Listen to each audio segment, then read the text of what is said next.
The Galaxy A series is Samsung's attempt at getting a sizable share of the competitive budget smartphone market. This is the Samsung Galaxy A10s. Does it have what it takes to stand with the competition?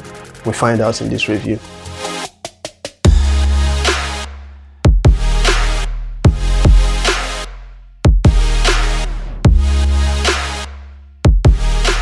What's up guys, Izzy here, and this is my full review of the Samsung Galaxy A10s. This is a phone aimed at giving you great value at a more affordable price point. Does it live up to expectation? Is it good enough? We're going to find out in this review. If you are yet to subscribe to my channel, please hit the subscribe button. I'll leave timestamps in the description so you can skip to any section of this video. Without wasting much time, let's get into the review.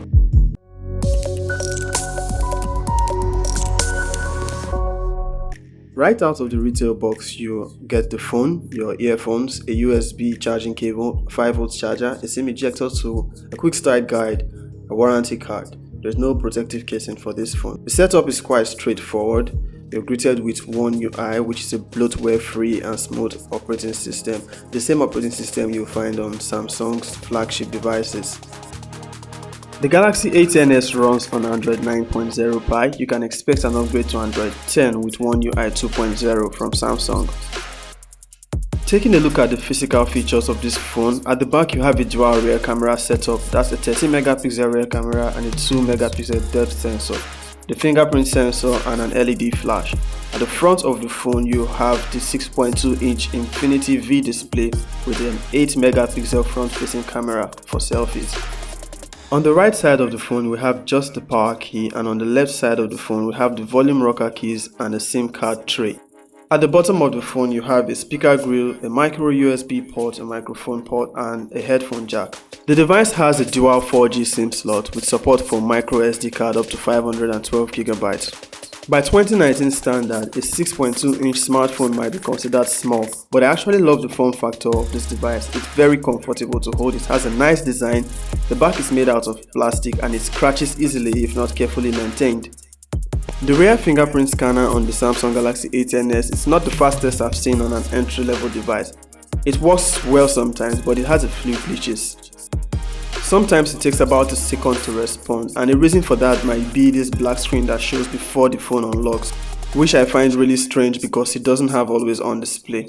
Hopefully it can be fixed with a software update. This blank screen also lights up when you find your hand going across the fingerprint scanner, even when you're not trying to unlock the phone. Samsung's One UI is a really neat and interesting operating system to use, and on the Galaxy A10s it does just fine.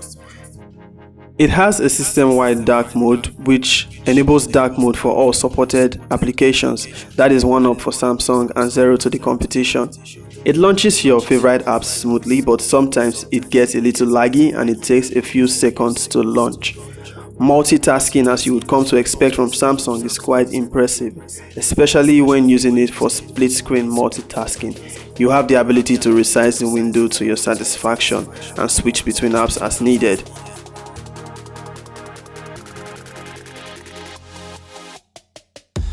The 720p Infinity-V IPS LCD display on the Galaxy A10s does a very decent job when it comes to media consumption. Due to the screen real estate and slimmer bezels, watching videos on the A10s is a very nice experience. The speaker volume though is quite low and below par. You may need to rely on your headphones or an external speaker to get a better experience on it. At point of purchase, I got a gift box from Infinix containing an umbrella and a cup.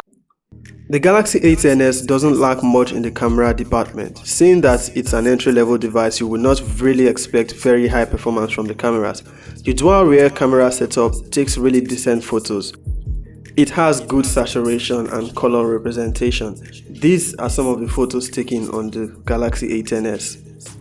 On portrait shots, it does well with edge detection, and you can expect a decent performance with the proper lighting conditions from both the selfie and rear cameras. The Galaxy A10s records videos in 1080p. This is a sample recording from the rear camera. It has no form of image stabilization, so if you want to use this for video recording, you might want to get yourself a tripod or a gimbal. With 4G capabilities on both SIM slots, the internet speeds on the Galaxy A10s is quite impressive. Though your internet speed may be affected by the internet service provider you are subscribed to, on this speed test I'm using MTN. As we would already know, 4000 mAh battery gives you more than a day's use. The A10s takes 45 minutes to charge from 0 to 30% and 2 hours 40 minutes to charge up to 100%. Not bad for a device without fast charge. The A10s has a very short USB charging cable, so you might want to get a longer cable for convenience so your device doesn't fall off the table when you're charging it. The PowerVR GPU on the Galaxy A10s does very well when it comes to gaming. I played PUBG and Call of Duty Mobile on this device and I did not experience any heating issues or any lags. Even though you can't play on the highest graphics settings on any of these games, you are not going to experience any lags while running these games, which is very impressive for the Galaxy A10s. So the Samsung Galaxy A10s, do I think it's a good entry-level smartphone? Yes, if you prefer the brand Samsung over most brands, yes, it's a great smartphone. But the price point, 44,500, is not really a good one. Although you can get it on Black Friday sale on Jumia for about 39 to 40,000 naira. But the cons of this device for me, first would be the price. If it was like 5,000 naira less, it would have been a very good deal. Two, the occasional lags and the glitches with the fingerprints. Hopefully it should be fixed with a software update. Then finally, the short USB cable. It's too short. Yes, it's replaceable. It's not something you should really bother about. The pros of this device for me would be first the size and the form factor. In a period where smartphone sizes are going way bigger, who would have thought 3 years ago that a 6.2-inch smartphone would be considered small? I like the size, I like the form factor, I like the design. Also, the operating system, One UI, is a great operating system. It's bloatware free, the same operating system you find on Samsung's major flagships. It has occasional lags on this device, but hopefully with One UI 2.0, those lags will be fixed. So, what do you think about the Samsung Galaxy A10s? Please do leave a comment in the comment section. Would you like to see a comparison with the Tecno Spark 4 or the Infinix Hot 8? They have similar specifications. So that's it for the review, guys. So if you like this video, please hit the thumbs up. If you're not subscribed to my channel, please subscribe. To the next one, guys. Peace.